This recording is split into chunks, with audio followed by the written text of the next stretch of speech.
Êxodo capítulo de número 14, versículo de número 15.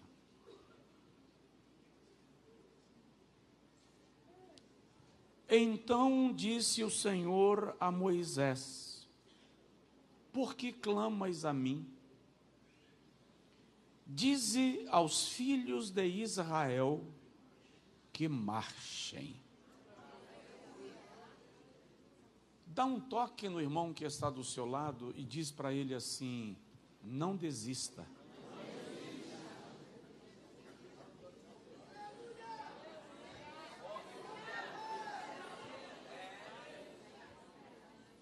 Eu vinha dirigindo e desenvolvendo a mensagem que vou compartilhar com vocês essa noite.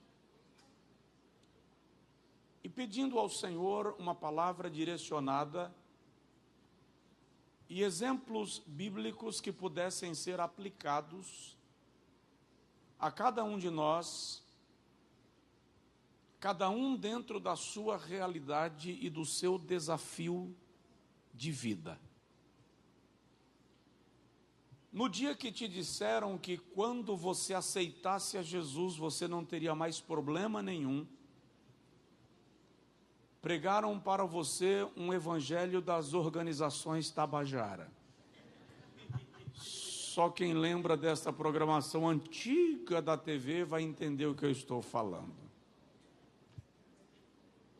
Entregar a sua vida a Jesus não é a garantia de ausência de dificuldades.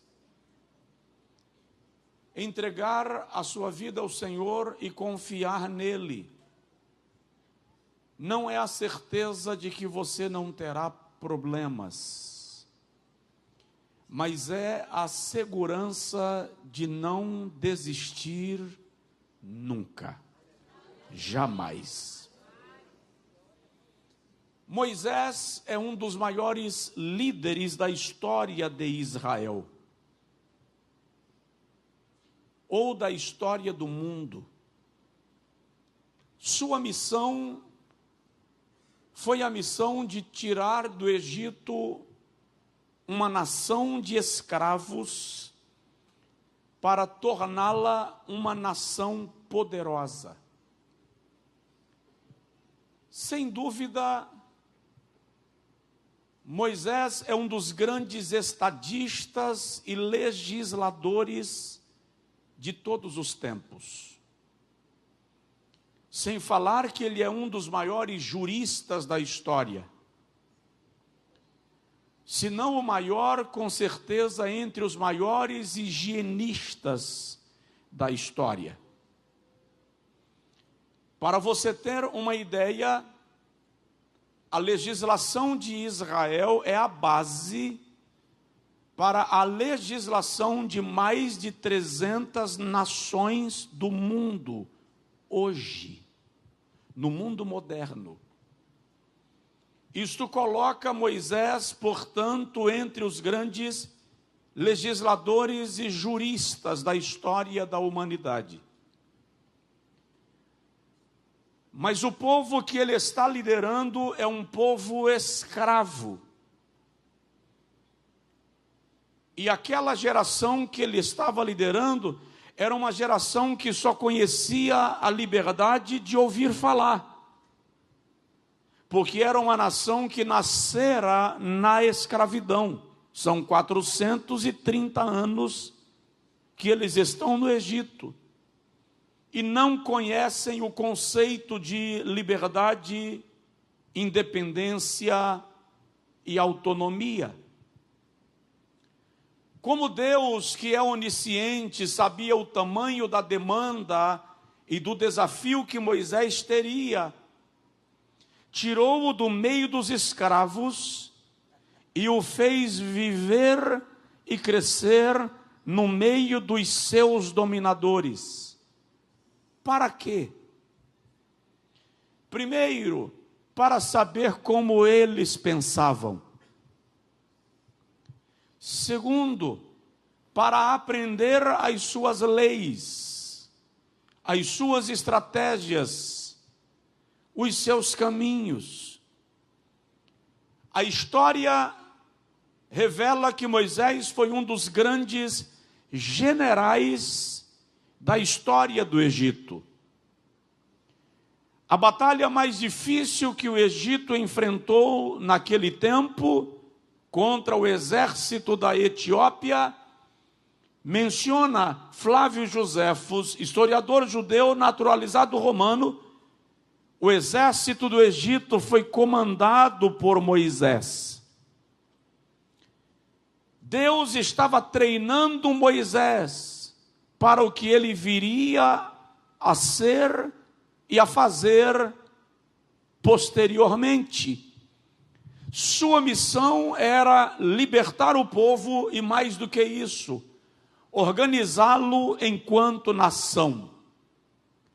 Tirar deles a mentalidade de escravos e dar para eles a mentalidade de nação livre e comprometida com o Senhor que lhes havia libertado. Quando Moisés sai do Egito liderando o povo hebreu, Faraó com o seu exército vem atrás. Moisés está à frente do Mar Vermelho. E quando alguém menciona os egípcios vêm atrás de nós, e Moisés vê a multidão do exército. Não havia para onde fugir.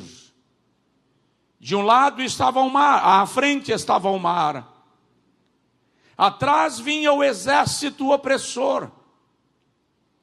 De um lado os abismos daquela região deserta. Do outro lado os paredões rochosos. E diga-se de passagem, Moisés está liderando não um grupo de homens guerreiros, ele está liderando um grupo de aproximadamente 2 milhões de pessoas, escravas, entre eles mulheres e crianças, idosos. Uma guerra naquele cenário seria um massacre. Quando você não sabe o que fazer, o que fazer? Ou eu vou inverter a pergunta, o que fazer quando você não sabe o que fazer? Moisés foi orar. E na experiência de Moisés, há uma lição clara. O Senhor diz: por que você está clamando a mim? Manda o povo marchar. Provoca seu vizinho e diz para ele assim: existe a hora de orar e a hora de marchar.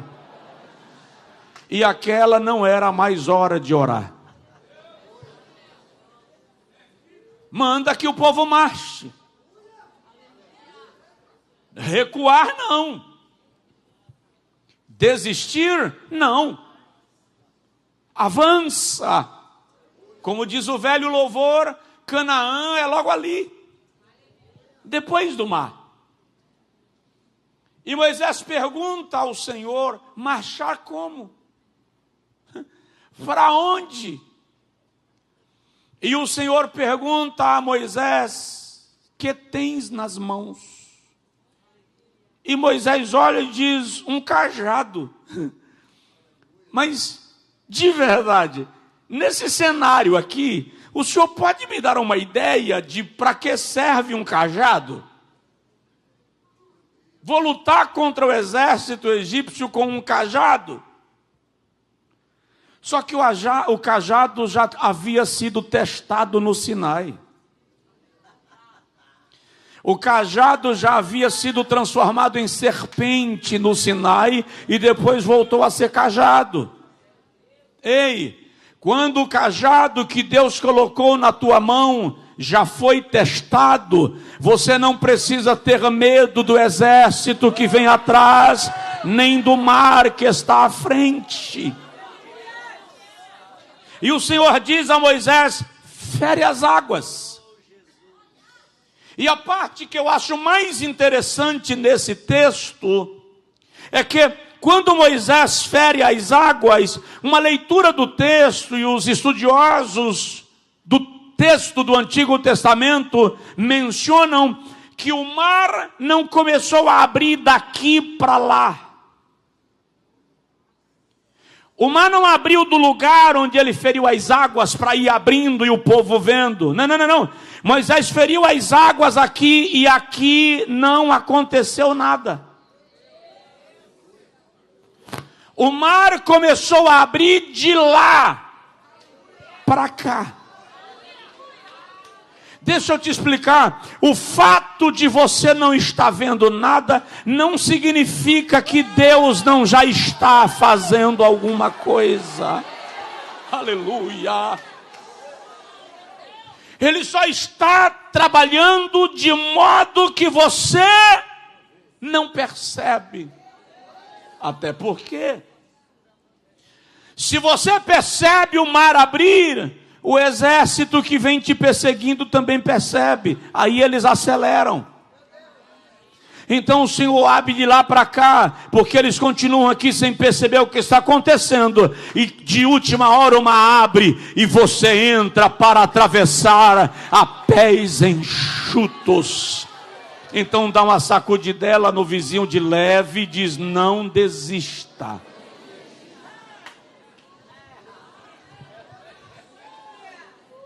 E aí o Senhor me trouxe ao coração 4 ou 5 elementos para nós pensarmos. E eu quero começar dizendo: não desista da libertação da sua família. Satanás tem oprimido lares e famílias, cônjuges e filhos. E na batalha espiritual, muitas vezes você se cansa. Lutar contra as trevas é desgastante, machuca, esmaga. E muitas vezes você diz assim: Senhor, eu sou teu servo, eu sou tua serva, eu sou do círculo de oração, eu sou da campanha de libertação. Como pode eu ser da campanha de libertação e na minha casa a opressão está reinando? E os crentes religiosos dizem assim: está aqui na igreja dizendo que está libertando os outros, mas em casa o filho está oprimido. Está aqui na campanha de oração, na intercessão, mas o marido é um mulherengo cachaceiro. Quero ver que autoridade tem. Ô língua! Deus vai te responder, língua solta.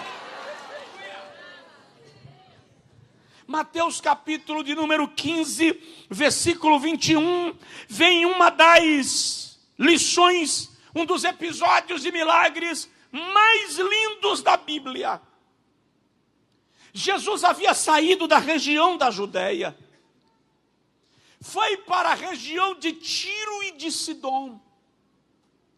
Ele saiu dos termos de Israel. E de repente a Bíblia diz que vem uma mulher, Cirofenícia. Preste atenção, como Cirofenícia, ela não era judia. Ela não era da descendência de Abraão, era uma mulher de civilização grega.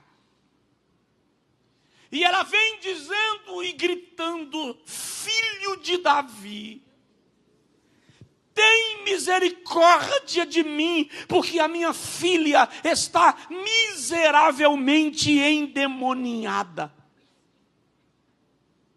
A expressão miseravelmente indica que a menina estava definhando. Satanás estava matando a menina aos poucos. O evangelista Marcos, quando narra esse episódio, diz que a mãe deixou a filha em casa amarrada para vir encontrar Jesus. Olha o nível. Quando ela grita e diz, tem misericórdia de mim, o texto diz assim, ele, porém, não lhe respondeu palavra alguma. É muito ruim orar e não ouvir nada da parte de Deus. Aí você vem para o culto do janeiro profético. É janeiro profético?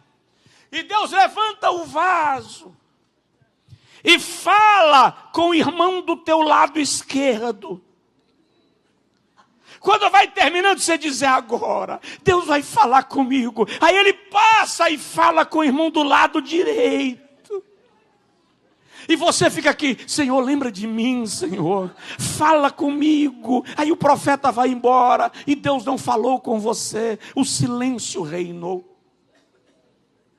Mas presta atenção, quem já foi para a escola sabe que o professor não fala nada na hora da prova. Você tem que entender isto. Aí enquanto Jesus se cala, os discípulos dizem assim, mestre, manda ela ir embora, porque ela vem gritando atrás de nós.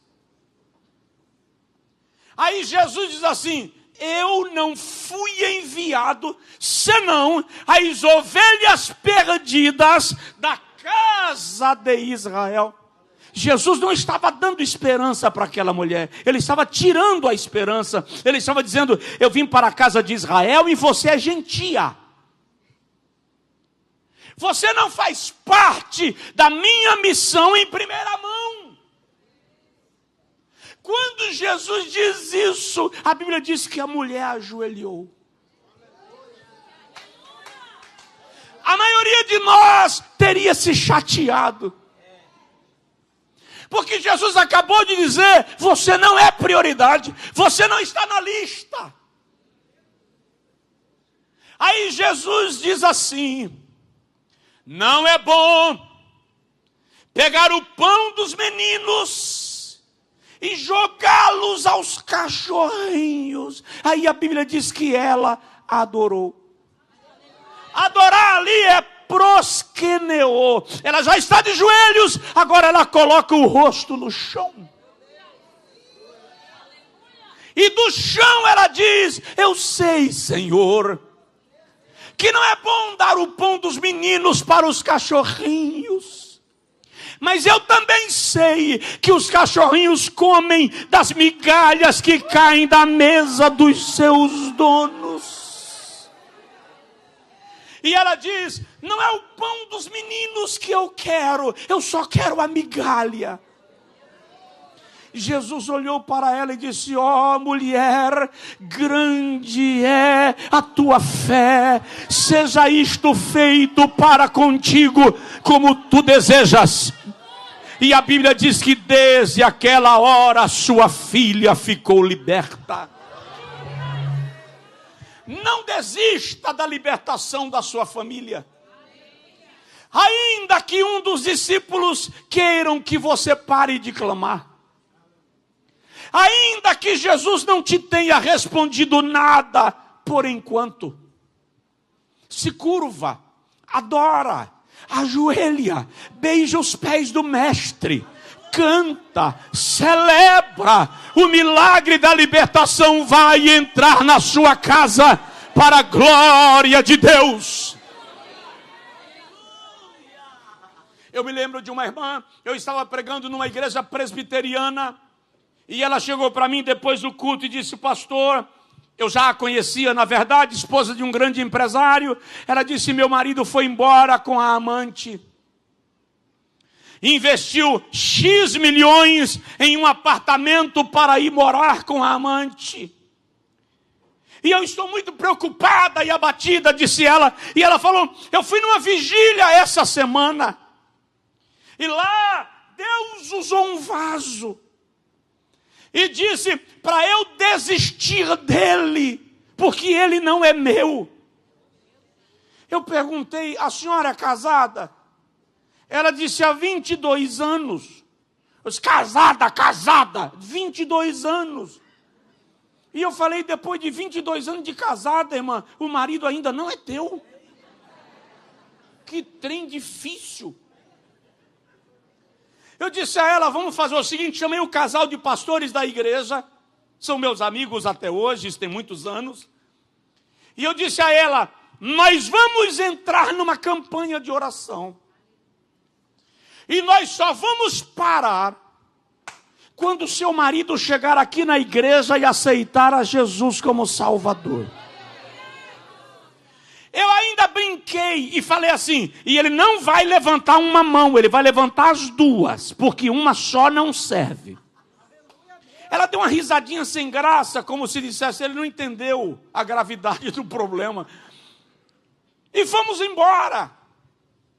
E eu ia pregar lá com frequência, depois de algumas semanas, no meio do culto, eu vi quando ele entrou na porta da frente da igreja e assentou na última fila. E eu preguei. E na hora da pregação fiz o apelo e ele ficou em pé com as duas mãos levantadas. Na hora eu pensei, Jesus ouviu a brincadeira e gostou, porque tem brincadeira que Jesus pega ao pé da letra e leva a sério.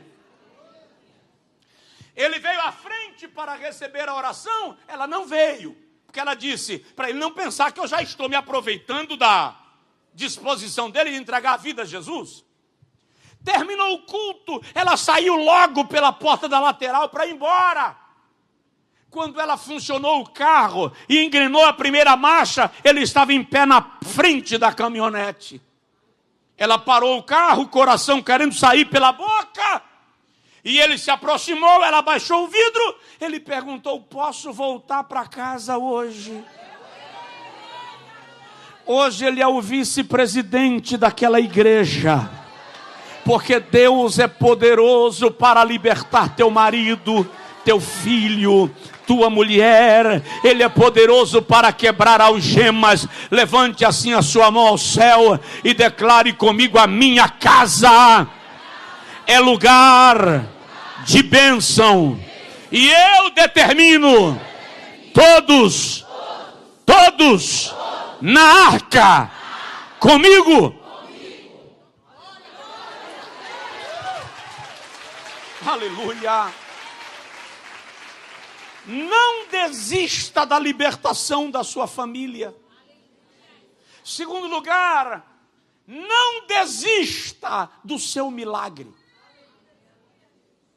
Vai ter alguém que vai criticar o pedido que você está fazendo para Deus. Mas vamos lá, Marcos capítulo 10, um texto extremamente conhecido, versículo 46 a 51. Jesus está saindo da Galileia,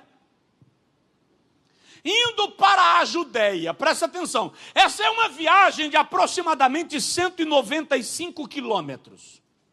Subindo.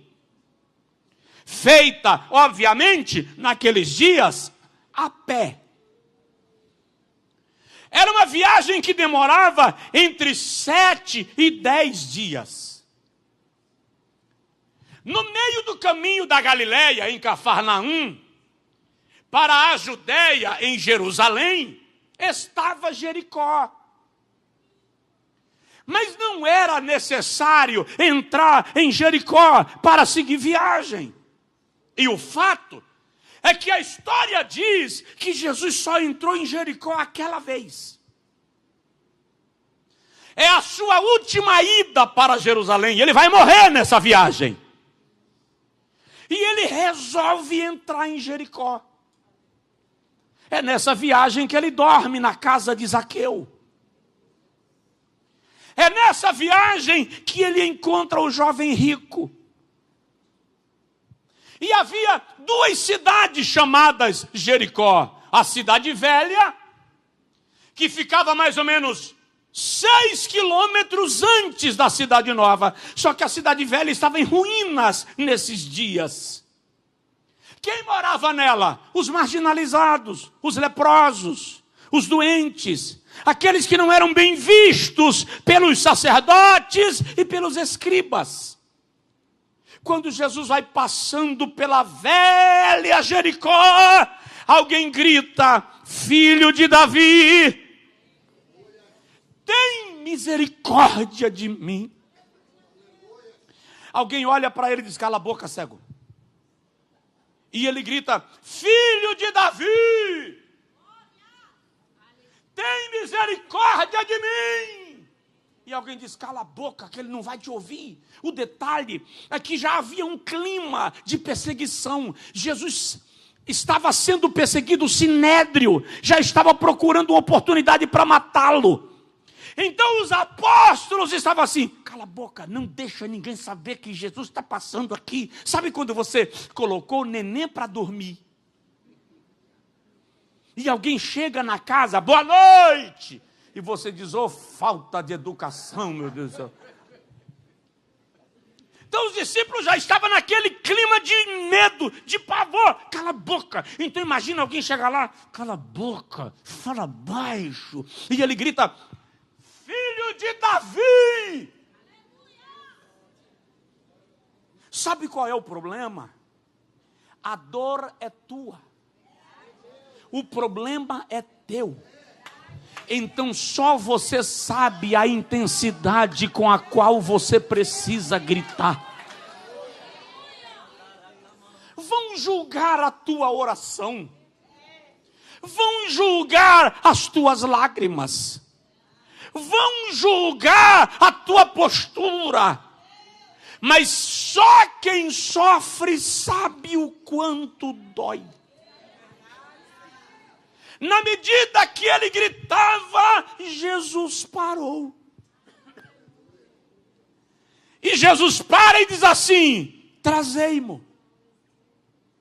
Sabe o que é interessante aqui? É que os historiadores dizem que esta frase, trazei-mo, foi dita exatamente para quem havia mandado que ele calasse a boca. Ou seja, quem duvidou do teu milagre vai ser mensageiro de que Jesus está te chamando. Quem duvidou da tua chance vai ser o primeiro a ouvir Jesus dizendo: traze-o para cá. Aleluia. Desistir jamais. Eu vou falar de novo o verbo e você conclui a frase: desistir. Não desista da libertação da sua família. Não desista do seu milagre. Não desista da cura. E presta atenção, sempre vai haver alguém para censurar e questionar você. E às vezes, quem censura e questiona é a pessoa mais espiritual do ambiente. Lembra de Ana? Quem foi que questionou Ana? Até quando você estará bêbada diante do altar? Aí Ana diz assim: eu não estou bêbada, meu Senhor, porque não sou filha de Belial. Em angústia de alma tenho me derramado perante o Senhor. Não desista. Terceiro lugar, vou agilizar para a gente não passar do horário mais do que o suportável. Em terceiro lugar, não desista do seu casamento. Olhe para a pessoa do seu lado, diga assim: não desista da sua família. Preste atenção. Está na moda vender na internet família perfeita. Está na moda. Mas vamos lá. Quantas mulheres aqui têm marido? Levanta a mão. Aleluia. Quantas casaram com um querubim? Levanta a mão.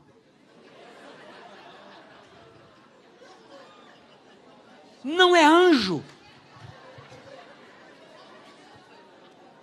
Quantos homens aqui têm esposa? Levanta a mão.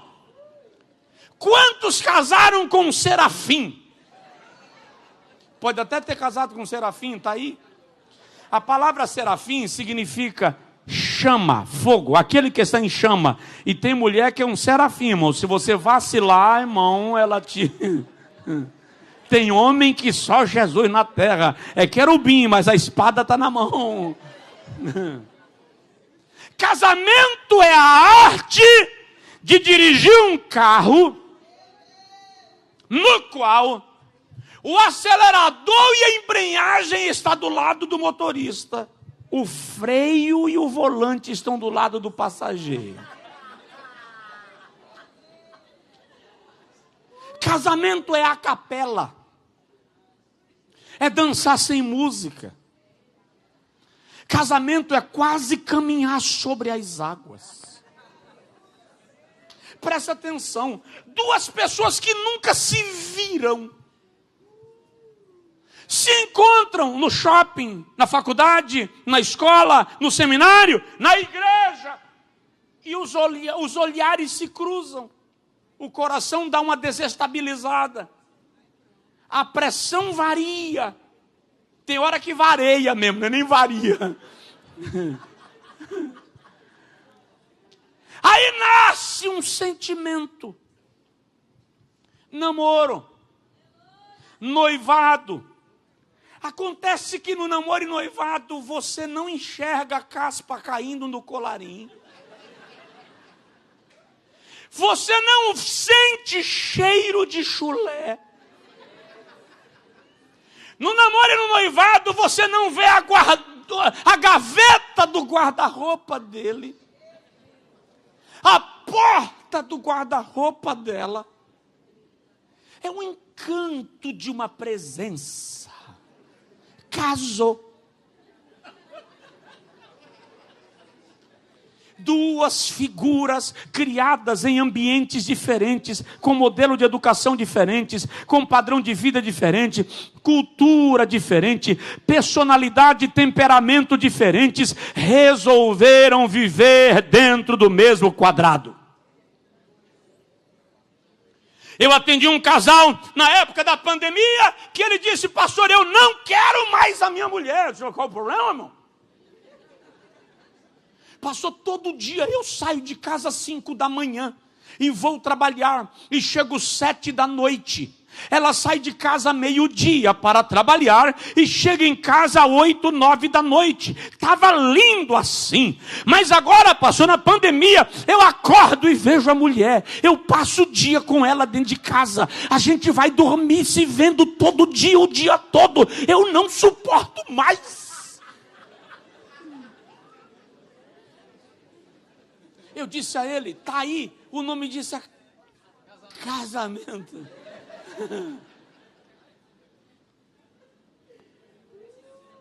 Aí, ela é sistemática. Ela coloca o prato. Aliás, tem aquele negócio que coloca embaixo do prato, qual é o nome que sumiu aqui? Supla. O prato, o pratinho menor, o pires, a xícara, a colher grande, a colher pequena, o garfo, a faca, aquela outra faca da sobremesa. Ela é sistemática, matemática. Ele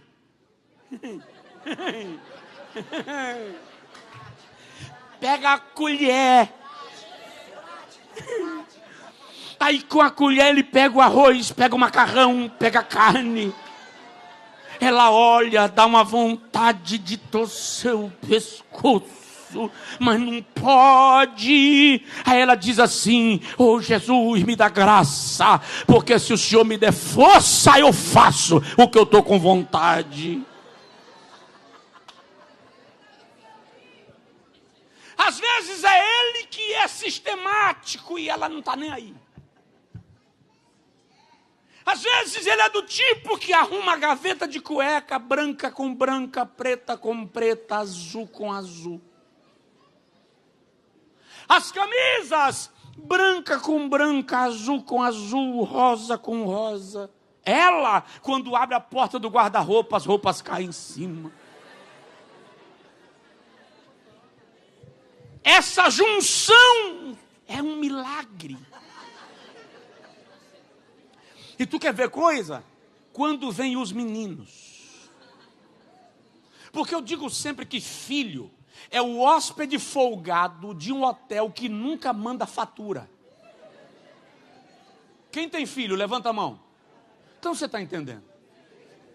Come de graça, não tira o prato da mesa. Se mandar tirar, diz assim, eu tenho que fazer tudo nessa casa.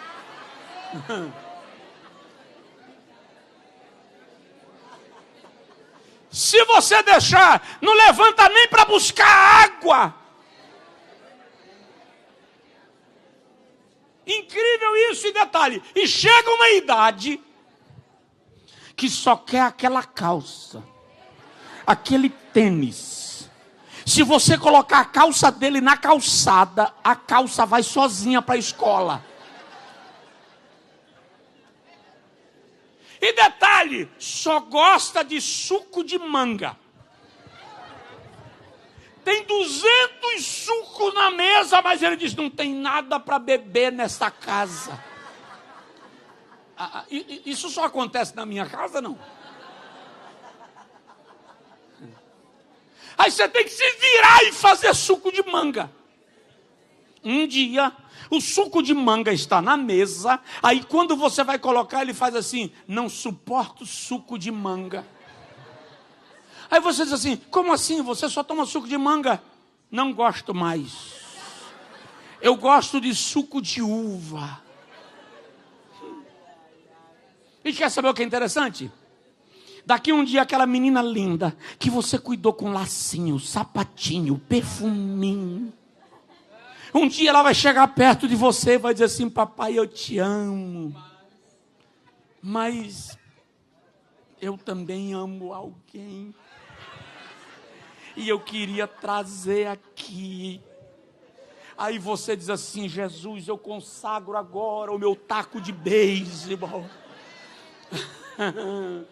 Ai, hoje eu vi um vídeo de uma moça que chega para o pai e diz assim, papai, eu gostaria que meu namorado viesse dormir aqui em casa. Ele fala, que conversa é essa?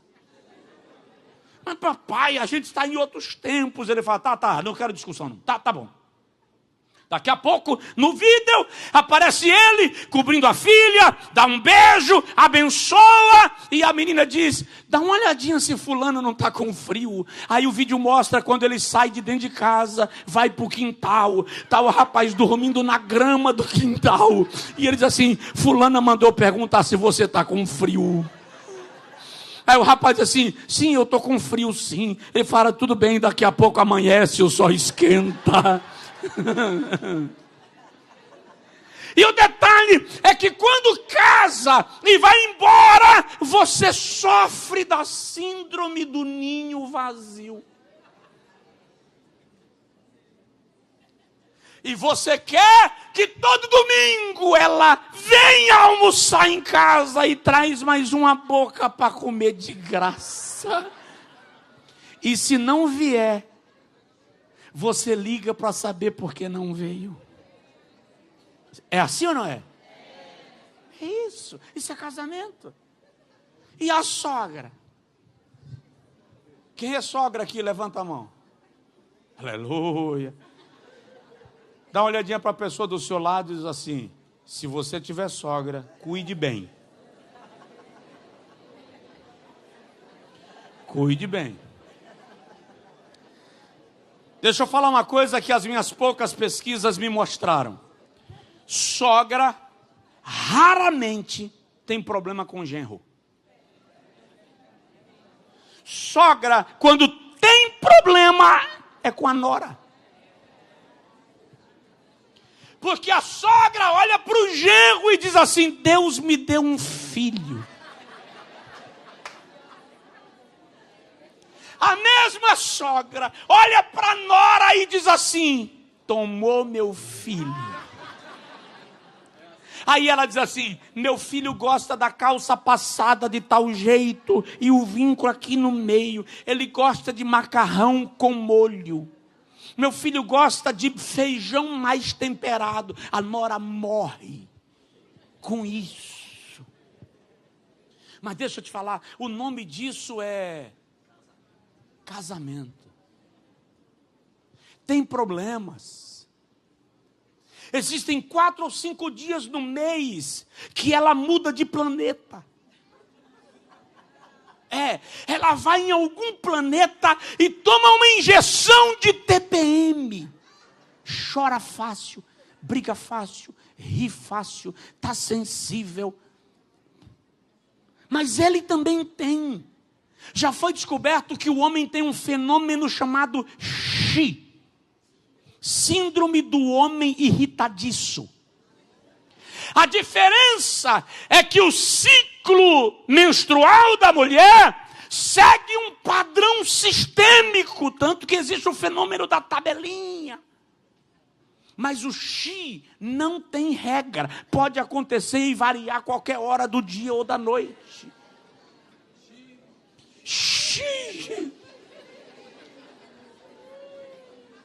Perguntaram para a mulher do evangelista Billy Graham, uma certa feita, se ela já havia pensado em divórcio. E ela disse: em divórcio nunca, mas em assassinato algumas vezes.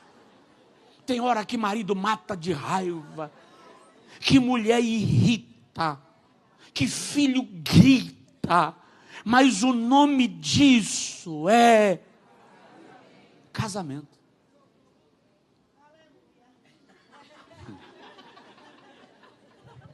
E não é uma brincadeira. Eu tenho uma mensagem, está no YouTube, depois você procura e assiste.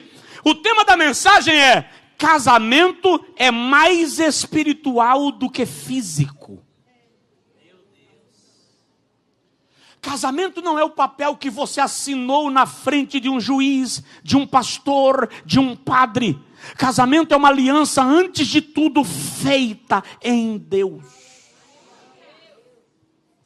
Vocês terão problemas, impasses, adversidades, desencontros, trombadas muitas vezes, mas aquele que transforma a água em vinho está vivo.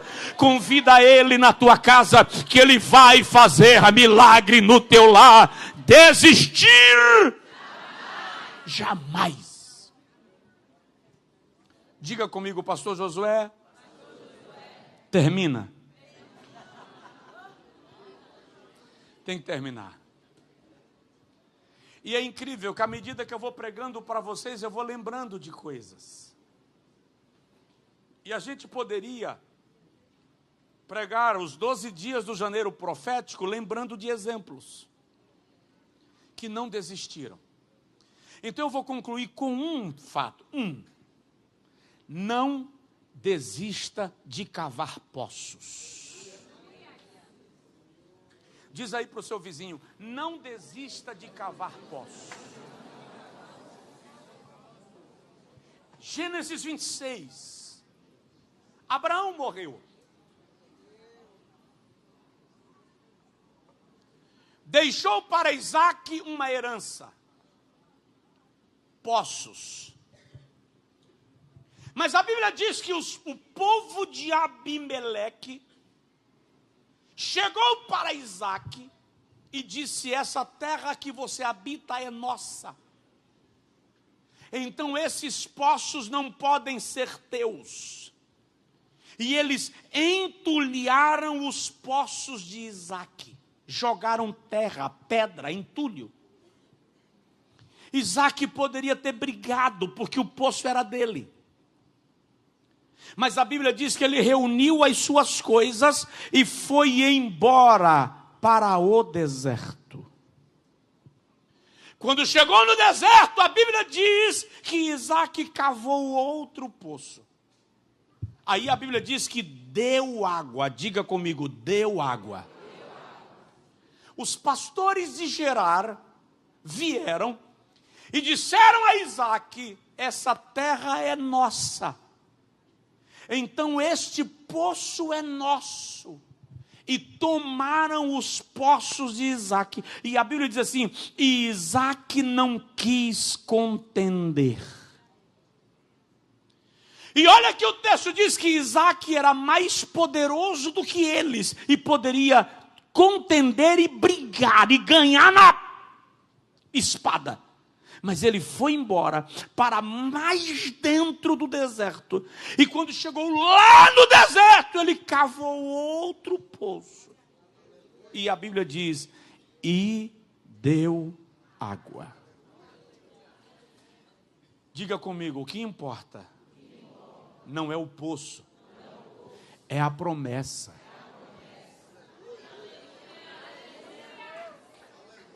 Aí os pastores de Gerar vieram e disseram a Isaac, você está muito perto de nós. Nós não queremos você aqui perto. Vamos entulhar o teu poço e vai embora. Entulharam o poço de Isaac a terceira vez. E ele foi embora para mais dentro do deserto. Aí a Bíblia diz que ele chegou lá e cavou outro poço. E não. Agora diz assim, e não deu água. E o texto diz que todos os dias, os servos de Isaac chegavam para ele e diziam, Senhor, não encontramos água. Era o deserto. Água no deserto é mais importante do que ouro. Porque é questão de vida, é questão de sobrevivência. O gado, o rebanho. O texto diz que Isaac tinha muita gente a seu serviço e muito rebanho. A ausência de água vai virar tragédia. Aí a Bíblia diz que Isaac começou a se inquietar com aquilo. Sabe o que ele fez? O que a maioria de nós não está disposta a fazer. Mandou chamar Abimeleque. Quem é Abimeleque? O cara que tomou o primeiro poço. Diga comigo, mandou chamar. Abimeleque veio. E quando Abimeleque veio, a Bíblia diz que Isaac fez um banquete para Abimeleque. Fez um churrasco. Pastor, o senhor quer que eu faça churrasco para o cara que roubou meu poço? Diga comigo, chamou. Banqueteou. No meio do banquete, a Bíblia diz que Isaac deu presentes para Abimeleque. Diga comigo, chamou, banqueteou, presenteou.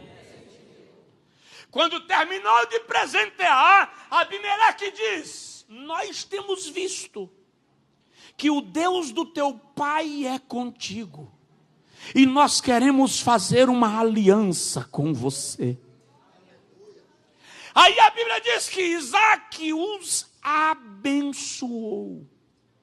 Diga comigo, chamou, banqueteou, presenteou, abençoou. E quando Isaac abençoou Abimeleque, a Bíblia diz que Abimeleque foi embora e eles foram despedidos em paz. Algumas versões dizem, liberou em paz. Então, para quem prega, tem um esboço aí. Diga comigo, chamou, banqueteou, presenteou, abençoou e liberou. Está escrito assim, e tendo Abimeleque acabado de sair, os servos de Isaac chegaram e disseram-lhe, Senhor, encontramos água. Mas agora é diferente, porque o texto diz assim, e são águas vivas. Sabe o que é água viva ali? A nascente de um rio. O que Deus está dizendo para Isaac é, entulharam tanto o teu poço, que eu vou te dar um rio. E eu quero ver quem consegue entulhar rio. Aleluia. Sacode o vizinho e fala com ele, não desista de cavar poços. O Senhor deu um rio. Presta atenção. Mas não é todo mundo que pode ter rio. Pergunta para o seu vizinho, você pode ter rio? Porque não é todo mundo. Ismael, irmão de Isaac, filho de Abraão com Agar, a Bíblia diz que ele se tornou flecheiro para guardar o poço da sua mãe. Só pode ter rio quem está disposto a compartilhar o que recebeu. Quem aprende a atirar dardos só para não compartilhar o que Deus lhe deu, vai ter que se contentar com o poço. Deus não vai lhe deixar morrer de sede, Ele vai lhe dar água, Ele vai abrir um poço no fundo da sua casa. Mas existem pessoas que têm consciência que elas precisam regar o terreno dos outros, a lavoura dos outros, a vida dos outros. Quando você está disposto a regar, Deus olha para você e diz: um rio não basta para você, eu vou te dar o poço. Só que o poço é duro de chegar, por quê? Porque você vai ser expulso uma vez, 2 vezes, 3 vezes. Por quê, pastor? Porque Deus está te levando para o lençol freático, Deus está te levando para a nascente, Deus está te levando para o lugar onde a água jorra. Só não desista de cavar poços. Fica de pé, por favor, quem puder. Eu quero orar contigo. É a primeira quinta da campanha. É a segunda quinta da campanha. De novo, diga comigo: desistir jamais. Eu falo a primeira palavra, você fala a segunda. Desistir.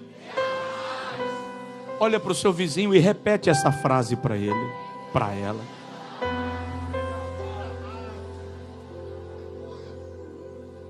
Ore comigo.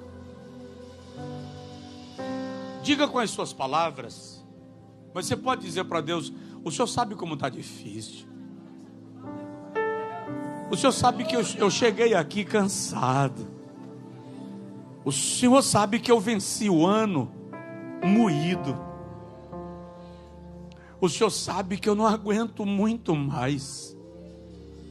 Mas eu não vou desistir. Eu não vou abrir mão do que o Senhor me prometeu. Eu creio. Eu sei que o Senhor abre mar para sol, para lua, reverte diagnóstico. Deus é poderoso para dar a resposta para o seu coração. Faça um pacto com Deus agora. Eu não sei qual é a sua questão, e eu saber muda pouco. Mas coloca diante de Deus a tua questão e diz para Ele assim: Senhor, eu não vou desistir. Eu sei que o Senhor talvez não faça do jeito que eu espero, mas o Senhor vai fazer melhor do que eu desejo. Eu sei que o teu método é diferente do meu. O teu tempo é diferente do meu. Os teus pensamentos não são iguais aos meus. Mas eu sei que o Senhor vai fazer. E eu vou cantar o hino da vitória. Se for possível, estenda assim a sua mão comigo e diga comigo: Senhor, enche as minhas mãos de brasas acesas. Agora estenda a sua mão em direção à pessoa do seu lado. Não precisa tocar nela se você não tiver proximidade. Apenas estenda a mão e diga para o Senhor: eu vou parar de orar por mim um pouco e vou orar pelo meu irmão. Agora ore pelo irmão do seu lado. Ore pela irmã que está do seu lado. Interceda por ele, interceda por ela. Pede para o Senhor renovar as suas forças. Pede para o Senhor renovar o seu ânimo. Pede para o Senhor renovar a sua fé. Para o Senhor renovar a sua disposição. Continue gritando, Jesus vai ouvir. Continue adorando, Ele vai libertar a sua casa. Continue insistindo, Ele vai restaurar a tua família. Continue cavando, Ele vai fazer sair água da rocha. Há um milagre chegando para a sua vida.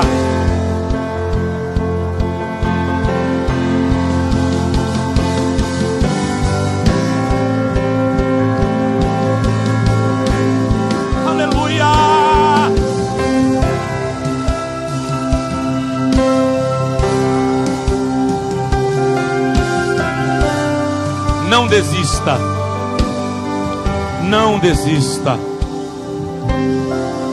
não desista.